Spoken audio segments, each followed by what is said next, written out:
Bonjour Rodrigue Lassat. Oui, bonjour. Vous êtes le rédacteur en chef de la radio Légende FM.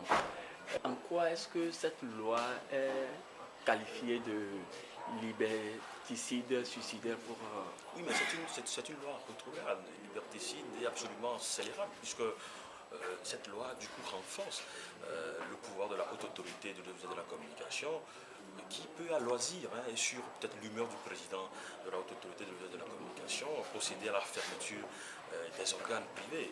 Et vous savez que les organes ciblés sont ceux-là qui ne sont pas alignés, c'est-à-dire ceux-là qui apportent le critique vis-à-vis du pouvoir. Et donc c'est eux qui sont identifiés et c'est fondamentalement contre eux que cette loi est dirigée. Et votre radio est ciblée par l'ARAC et le président de l'ARAC vous convoque régulièrement.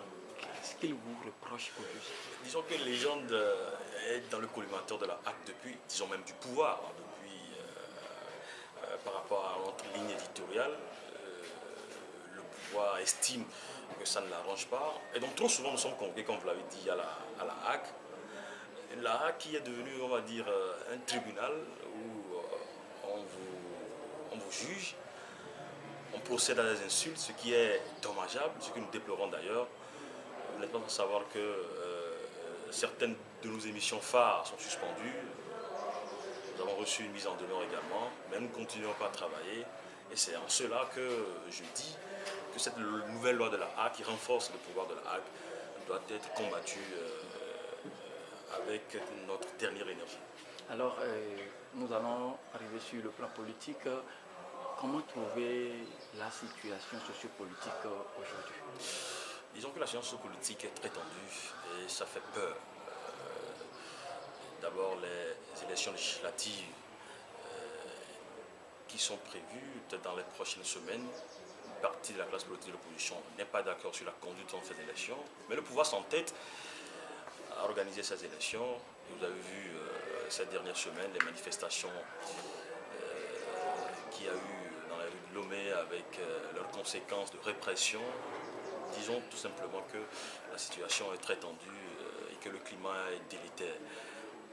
Sur le plan social, avec ce drame que le Togo a connu, avec les incendies des marchés du Togo, les arrestations sans preuve et les accusations qui s'en suivent,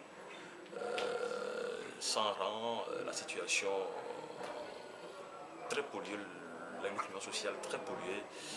Et donc à partir de ce moment, j'estime que le pouvoir doit se remettre en cause, revenir sur terre, discuter avec les protagonistes de cette crise pour pouvoir trouver une solution. Vous n'êtes pas sans savoir également que la communauté internationale depuis quelque temps suit très particulièrement cette situation, notamment cette affaire des incendies qui emporte les leaders de l'opposition, même si nous saluons le passage de libération provisoire d'Agboume Kodjo, d'ailleurs qui confirme que véritablement cette histoire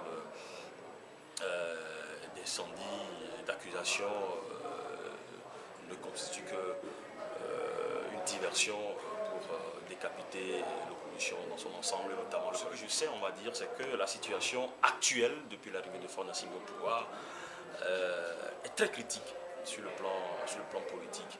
C'est vrai que dans les années 90-91, nous avons également connu cette tension où les jeunes, vous vous rappelez, sont descendus dans la rue pour manifester contre le régime Yadema à l'époque. Un régime également qui ressemble à celui de Faure Gnassingbé actuellement, un régime totalement arbitraire, un régime scélérate. C'est ce que nous vivons aujourd'hui. Donc je crois que, comme je l'ai dit tantôt, le pouvoir doit se remettre en cause pour que le Togo ne puisse pas connaître des lendemains incertains. Merci Rodrigue. Merci mon frère.